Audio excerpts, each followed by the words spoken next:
अस्सलामु अलैकुम दोस्तों, उम्मीद है कि आप हजरात खैर आफियत से होंगे।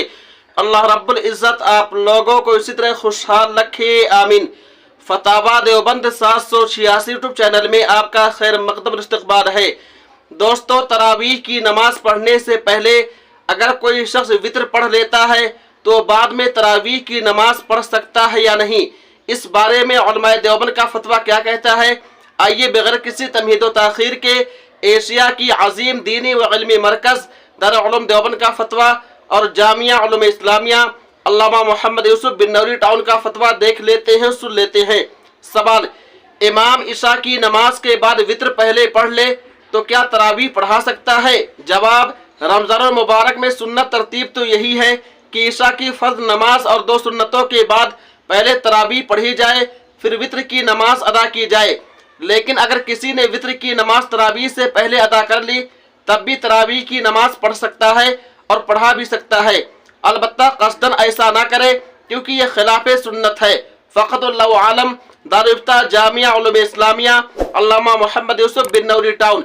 अब आइए जामिया उलूम इस्लामिया अल्लामा मोहम्मद यूसुफ बिन नूरी टाउन का दूसरा फतवा देख लेते हैं, सुन लेते हैं। सवाल, क्या ख़वातीन तरावीह से पहले वित्र पढ़ सकती हैं? जवाब, तरावीह में जो तरीक़ा मनक़ूल है वो ये है कि पहले इशा के फ़र्ज और सुन्नत पढ़े, फिर उसके बाद तरावीह पढ़े, फिर उसके बाद वित्र की नमाज पढ़े। यह तरीक़ा सुन्नत के मुताबिक है। लेकिन अगर किसी ने तरावीह से पहले वित्र की नमाज पढ़ ली तो भी नमाज हो जाएगी, दोबारा पढ़ने की ज़रूरत नहीं। अलबत्ता यह तरीक़ा सुन्नत के ख़िलाफ़ है, लिहाजा उज़्र के बगैर ऐसा करना या उसकी आदत बनाना दुरुस्त नहीं। फ़क़त अल्लाहु आलम। दारुल इफ्ता जामिया उलूम इस्लामिया अल्लामा मोहम्मद यूसुफ बिन नूरी टाउन। अब आइए दारुल उलूम देवबंद का फतवा देख लेते हैं, सुन लेते हैं। उन्वान, तरावीह की नमाज वित्र से पहले और वित्र के बाद भी जायज़ है।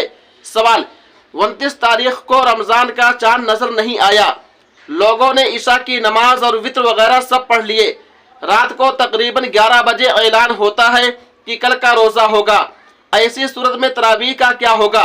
कुछ लोग तो अलम तरह से तरावीह पढ़ लेते हैं और वित्र भी दोहरा लेते हैं, और कुछ लोग छोड़ देते हैं और कहते हैं कि तरावीह के बाद अब कोई नमाज नहीं है, सही क्या है? जवाब, बिस्मिल्लाहिर्रहमानिर्रहीम। तरावीह की नमाज का वक्त इशा के बाद से तुलूए सुबह सादिक तक रहता है। नीज़ तरावीह की नमाज वित्र से पहले और वित्र के बाद भी जायज़ है, इसलिए 11 बजे चाँद का ऐलान हो जाने के बाद तरावीह की नमाज पढ़ना दुरुस्त था। जिन लोगों ने तरावीह की नमाज अदा कर ली उन्होंने सही किया, और तरावीह के बाद उनको वित्र के इआदा की भी ज़रूरत नहीं थी, उनका इआदा करना लगो हुआ। जिन्होंने ये कहकर तरावीह की नमाज नहीं पढ़ी कि वित्र के बाद कोई नमाज नहीं है, उन्होंने गलती की। अल्लाह ताला आलम। दारुल इफ्ता दारुल उलूम देवबंद। उम्मीद है कि आप हजरात मुकम्मल वीडियो देख लिए होंगे और तीनों फतवों को मुलाहजा कर लिए होंगे और स्क्रीन पर भी अपनी आंखों से देख लिए होंगे। दोस्तों, अगर आपको यह वीडियो अच्छी लगी हो तो वीडियो को लाइक कीजिए। तब तक आप हमें इजाज़त दीजिए। अल्लाह हाफिज़, अपना ख्याल रखिएगा।